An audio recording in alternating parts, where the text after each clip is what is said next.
Welcome to Goyla classes. आज हम बात करेंगे ऑफिशियल सीक्रेट एक्ट के बारे में। तो ये एक्ट की क्या प्रोविजंस हैं और सारा कुछ। तो अभी रिसेंटली ज्योति को अरेस्ट किया गया है ऑफिशियल सीक्रेट एक्ट के अंदर और सेक्शन 152 ऑफ द बीएनएस। तो इसको हम समझते हैं। देखो, ऑफिशियल सीक्रेट एक्ट 1923 जो है वो फोर्स में आया था 1923 के अंदर, और जो इसको मॉडल किया गया है वो 1911 के एक्ट के ऊपर मॉडल किया गया, जो ब्रिटिश एरा का है, बहुत पुराना, देखो बिफोर इंडिपेंडेंस का है। तो क्या करने के लिए? To protect the sovereignty, defence and intelligence infrastructure of India from espionage. Espionage क्या होता है? जासूसी। जासूसी से इंडिया को डिफेंड करने के लिए ये लागू किया गया था ऑफिशियल सीक्रेट्स एक्ट 1923। अब ये 1947 से पहले लागू हुआ था, बट इसको कंटिन्यू किया गया। तो इसके फीचर्स क्या है? ये सबको अप्लाई होता है, गवर्नमेंट ऑफिशियल्स को, सिविलियंस को, फॉरेन नेशनल्स को। ऐसा डॉक्यूमेंट अगर आप कुछ भी ऐसा कुछ लगता है जो सीक्रेट है, बेसिकली गवर्नमेंट के लिए सीक्रेट है, और वो आप शेयर करते हो, ठीक है, एनिमी के साथ शेयर करते हो, जिसको अब आपके मन में होगा सीक्रेट का मतलब क्या है, तो आपको ध्यान रखना है इसमें सीक्रेट की डेफिनेशन कोई नहीं दी गई है। जो गवर्नमेंट को लगता है वो सीक्रेट हो सकता है इसमें। Any action that will prejudice to national safety और aid any enemy is considered an offence. ठीक है, अगर आप राष्ट्रीय की सुरक्षा को आप कहीं भी डील, आपको लगता है कि आपने कुछ सीक्रेट्स रिवील किए नेशनल के, नेशन के, तो वो ऑफिशियल सीक्रेट एक्ट में आ सकता है। तो इस चीज़ का आपने ध्यान रखना है। इसमें क्या है, उनके पास सर्च एंड सीजर की पावर है कि आपके डॉक्यूमेंट्स सीज कर सकते हैं, आपकी प्रेमिसेस रीड कर सकते हैं, और साथ में उनको पब्लिक डिस्क्लोजर भी करने की जरूरत नहीं है। वो आपके सारा कुछ जो है कॉन्फिडेंशियल रखा जा सकता है। तो इसमें दो सेक्शन जो इंपॉर्टेंट है, सेक्शन 3 स्पाइंग, आपको 14 साल तक की सजा हो सकती है अगर आप डिफेंस एंड आर्म फोर्सेस के रिलेटेड कोई चीज़ की जासूसी करते पाए जाते हो। और अगर आप कोई और जैसे रॉन्गफुल कम्युनिकेशन, उसके लिए आपको 3 साल, मतलब जैसे आप कोई बातचीत ऐसी आपने जो है गुप्त जो मानी जा सकती है, सीक्रेट मानी जा सकती है, वो आप एनिमी टेरिटरी के साथ शेयर करते हो, जैसे पाकिस्तान के साथ शेयर करते हो, तो उसके लिए आपको 3 साल या दोनों चीज़ें हो सकती है, फाइन भी हो सकता है और 3 साल की सज़ा भी हो सकती है।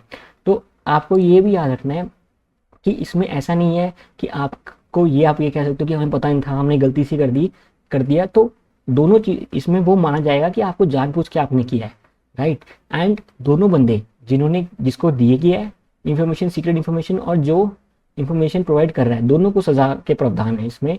एक सेक्शन बीएनएस जो इंपॉर्टेंट है, सेक्शन 152 बीएनएस इंपॉर्टेंट इसलिए है कि ये कहता है कि अगर आप सॉवरेनिटी, यूनिटी, इंटीग्रिटी, अगर आप सेसेशनिस्ट, आप रिबिलियन, इंटरनल रिबिलियन कराने की कोशिश कर रहे हो या सेपरेटेड एक्टिविटीज को फाइनेंस करो, तो आप पे ये सेक्शन 152 जो है वो लग सकता है। इसमें लाइफ इम्प्रिजनमेंट या अप टू 7 साल की सजा हो सकती है। इसमें एक एग्जम्पशन है, उसको आपने ध्यान रखना है। Peaceful criticism of government action for lawful reform is not punishable. तो आपने ध्यान रखना, पीसफुल क्रिटिसिज्म जो है that is not punishable under this act. तो अब अपोजिशन है, अपोजिशन इंडिया की पीसफुल क्रिटिसिज्म करती है, बट उसमें आप ऐसे यूनिटी एंड इंटीग्रिटी की को खराब कर रहे हो देश की, तो ऑब्वियसली बात है, तो ये आप पे एक्ट लग सकता है अगर आप वायलेंस की तरफ जा रहे हो। तो हम क्वेश्चन देखते हैं प्री की तरफ क्या बनता है। Consider the following statement regarding the official secret acts and section 152 of the Bharatiya Nyaya Sanhita. The official secret act applies to the government official and does not cover civilians और फॉरेन नेशनल्स। तो जब भी लिखा हो डज नॉट कवर, उसको थोड़ा ध्यान दिया करो, जनरली क्या होता है वो स्टेटमेंट गलत होती है, ठीक है। ये सबको कवर करता है, ठीक है। सेक्शन 3 हमने पढ़ा था अभी, involve defence secrets may attract up to 14 years, बिल्कुल ठीक है। 152 of the BNS punishes peaceful criticism. हमने देखा कि पीसफुल क्रिटिसिज्म जो है सेक्शन 152 बीएनएस का, वो अलाउ करता है कि आप पीसफुल क्रिटिसिज्म कर सकते हो। तो ये जो है ये नहीं आता। Communication of sensitive information even without malicious intent can be punishable. तो ये देखो, ये इंपॉर्टेंट है। आपको लग रहा होगा कि गलती से आपने कोई इन्फॉर्मेशन डिस्कस कर लिया, आपको नहीं पता था कि ऐसा कोई रूल है, आप इस चीज़ के लिए भी गिल्टी पाए जाओगे। तो आपको समझ आएगा 2 और 4 जो है इसका करेक्ट ऑप्शन होगा। तो ऐसे आपने करना है, राइट।